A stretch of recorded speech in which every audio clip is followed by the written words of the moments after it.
नमस्कार मित्रांनो. ठरलं तर मग या मालिकेत आपल्याला जबरदस्त असा ट्विस्ट पाहायला मिळणार आहे. मित्रांनो, आता अर्जुन, सायली आणि रविराज या तिघांनी खूप मोठा प्लॅनिंग केलेला आहे आणि त्या प्लॅनिंग मध्ये अपघाताचं रिक्रिएशन करायचं ठरलंय. आणि याच वेळेला त्या अपघाताचं रिक्रिएशन त्याच ठिकाणी करण्याचं ठरलंय. पण इकडे महिपतचा संशय प्रियावरती असल्या कारणाने एक खूप मोठं मिसअंडरस्टँडिंग म्हणून आता रविराज, सायली या सगळ्यांच्या समोर खूप मोठं सत्य आलेलं आहे. अपघाताच्या ठिकाणी फक्त महिपतचं असणं अपेक्षित आहे, पण त्या ठिकाणी नागराज आणि प्रियाला बघून या दोघांची अपघाताच्या ठिकाणी काहीतरी इन्व्हॉल्वमेंट आहे असं लक्षात आल्यावर आणि या अपघाताच्या वेळी प्रतिमा तिथे उपलब्ध असल्या कारणाने आता खूप मोठा प्रतिमाला धक्का बसलेला आहे आणि तिला सगळं काही आठवू लागले. एकट्या प्रतिमाला नाही तर सायलीला सुद्धा त्या अपघाताच्या वेळेस काय झालं होतं किंवा अपघाताच्या नंतर काय झालं होतं, आपण त्या ठिकाणाहून कशा प्रकारे मंदिरात आलो, एकाच वेळेला अनेक गोष्टी आठवल्या आहेत. एकाच वेळेला प्रतिमा आणि सायलीची स्मृती तर परत आलीये, पण त्याच वेळेला नागराज आणि प्रियाची अपघातामध्ये असलेली इन्व्हॉल्वमेंट कशी समोर आली, काय घडलं, सगळं काही पाहू. तर मित्रांनो, इथे कुठल्याही प्रकारचा हातात काहीच पुरावा नाहीये, कारण 25 वर्ष उलटून गेलेत. आता रविराज आणि अर्जुन वकिली डोक्याने विचार करत त्या ठिकाणी जर का त्या माणसाला नेलं किंवा त्या ठिकाणापर्यंत तो माणूस पोहोचला, पुन्हा त्या क्राईम सीनचं रिक्रिएशन होऊ शकतं. त्यांचा इतक्या वर्षापासून वकिली पेशामधला अनुभव आणि रविराजांचा यातला अनुभव खूप मोठा असतो आणि त्यामुळे जेव्हा एखाद्या केसवरती पुरावा नाहीये, पण आपल्याला खात्री आहे की हा गुन्हा असाच घडलाय, तर त्या गुन्हेगारांकडून जे सत्य वधून घेण्यासाठी जी काही ट्रिक आहे, ती ट्रिक रविराज आणि अर्जुन यांनी वापरायचं ठरवलं आहे. रविराज सांगतात की त्या अपघाताच्या ठिकाणी आपण त्याला घेऊन जायचं आणि त्यावेळेला तो काय करणार, त्या अपघातामध्ये इन्व्हॉल्व असलेल्या लोकांना सुद्धा तो आपल्या सोबत आणणार. त्यांच्या म्हणण्यानुसार त्याने जर का फोन केला होता आणि त्याने फोन करून आता इकडे सांगितलं होतं, आता फोन करून त्याला सत्य समजलं आहे की कोणीतरी आहे या सगळ्यामध्ये, म्हणून आपण त्याला कॉल केला होता.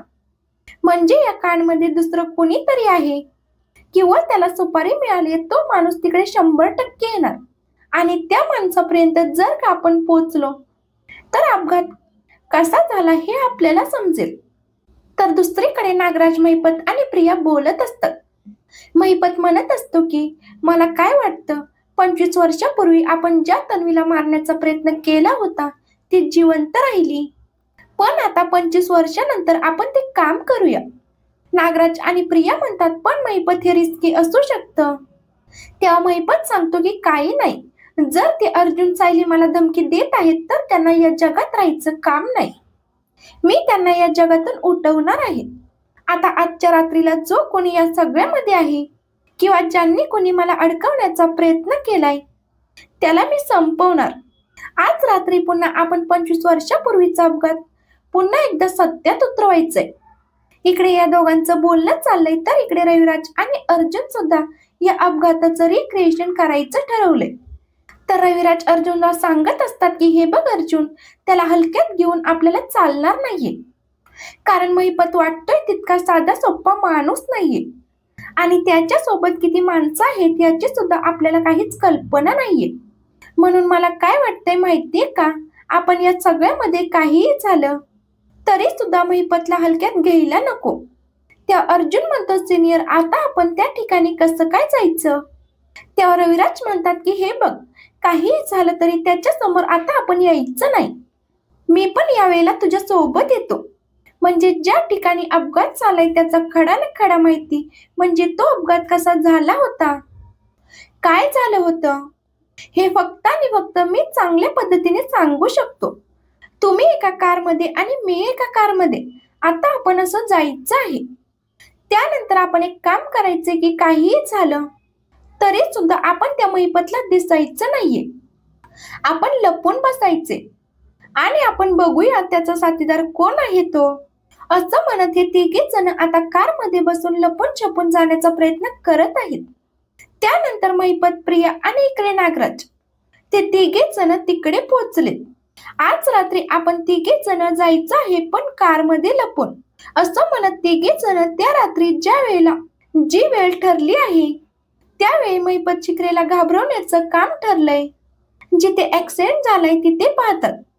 तर मित्रांनो, आता सगळ्यात महत्वाचं म्हणजे ही जागा रविराजांसाठी आता खूप महत्वाची असते, किंवा या जागेसाठी रविराज एकदम फुल टू प्रिपेअर असतात.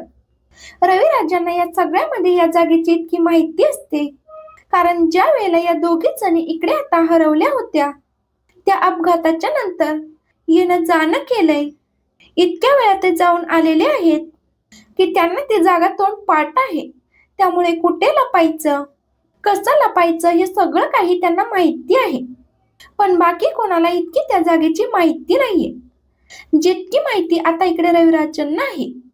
त्यामुळे ते आता सिक्रेट ठिकाणी लपून आधीच गेलेले आहेत, जेणेकरून इकडे आता कुठल्याही प्रकारे उशीर व्हायला नको महिपत येण्याच्या आधी. आणि ते आता थांबलेले आहेत. त्यांना वाटते की महिपत सोबत त्याचा कोणीतरी माणूस येईल, किंवा ज्या माणसाला सुपारी दिली होती तो माणूस येईल. पण इकडे गोष्ट वेगळीच घडते. ज्या ठिकाणी महिपतला बोलवलेलं आहे तिकडे प्रिया आणि नागराज सुद्धा जायला निघालेले आहेत. प्रिया आणि नागराज रेडी झालेत आणि ते आता महिपतची वाट पाहतायत. त्यावरती प्रिया सांगायला लागते की हे बघा, मला या प्रकरणामध्ये अडकवू नका, कारण काही झालं तरी सुद्धा मी या प्रकरणामध्ये नव्हते. खरं तर मी या सगळ्यामध्ये तुमच्या सोबत अपघातात नाहीये. माझं आणि तुमचं रिलेशन हे आत्ता सुरू झालंय आणि मी तुमच्या सोबत आत्ता आहे, तर तुम्ही मला अडकवू तरी कसं शकता? त्यावरती नागराज म्हणतो की जास्त बोलू नको, तुझा हात नाहीये हे लक्षात आहे म्हणून तू जिवंत आहेस, नाहीतर कधीच तुझे तुकडे तुकडे करून टाकले असते. आणि आता तुझा शोध पण घ्यायला कोणी नाहीये ना, तो तुझा किल्लेदार बाप तुला मुलगी मानतोय आणि त्यामुळे काहीच होणार नाही. त्यामुळे जास्त बडबड करू नकोस. महिपत आला की आपण ताबडतोब त्या लोकेशन वरती जाऊया. त्यावरती प्रिया सांगू लागते की हो, आपण त्या लोकेशन वरती जायचं तर आहे, पण करायचं तरी काय तिकडे जाऊन? त्यावरती लगेच नागराज सांगू लागतो की आपण करायचं तर काहीच नाहीये, करायचं आहे तो फक्त महिपत करणार आहे. जर का अर्जुन सायली तुमच्या म्हणण्यानुसार तिकडे असतील, किंवा ते जर का या सगळ्यामध्ये इन्व्हॉल्व असतील, तर महिपत त्यांना आता मारल्याशिवाय काही गप्प बसणार नाही. कारण काही झालं तरी महिपतच्या रडारवरती आता अर्जुन सायली आले आहेत. अर्जुन सायलीने त्यांच्याशी पंगा घेऊन धोका केलाय. तेव्हा लगेच प्रिया सांगू लागते की एकदाच ना मारूनच टाका, कारण माझ्या पण आयुष्यामध्ये यांच्यामुळे प्रॉब्लेम क्रिएट होत आहेत. ते दोघच जण नसतील तर सगळी प्रॉपर्टी मलाच मिळेल. त्यावेळी नागराज म्हणतो की हो, आणि त्यानंतर तू इकडच्या प्रॉपर्टीवरचा हक्क सोडशील ना? त्यावरती प्रिया म्हणते की ते बघू आपण नंतर. हे सगळं बोलणं चालू असताना तिथे महिपत येतो आणि ते तिघे जण अपघाताच्या इथे ठिकाणी जायला निघतात. त्यांनी ठरवलंय की हा अपघात घडवायचा तो म्हणजे अर्जुन आणि सायलीचा. महिपत नागराजला म्हणतो, नागराज शेट, याची चुंदरीवर अजून सुद्धा मी विश्वास ठेवू शकत नाही. त्यावरती प्रिया म्हणते की तुम्हाला आता ज्या वेळेला तिकडे गेल्यानंतर समजेल ना की तिथे कोण आहे, तेव्हाच तुम्ही विश्वास ठेवा, तोपर्यंत विश्वास नका ठेवू. असं म्हणत तिघे जण कारमध्ये निघाले आहेत. तोपर्यंत महिपत त्यांना सांगतो की मी माझ्या कारने येतो, तुम्ही तुमच्या कारने जा. तर इकडे तोपर्यंत महिपतने महिपतच्या माणसांना सांगितलेलं आहे, तिकडे जो कोणी कार घेऊन येईल त्याला आता उडवायचं म्हणजे उडवायचं, त्याला पूर्णपणे मारून टाकायचं.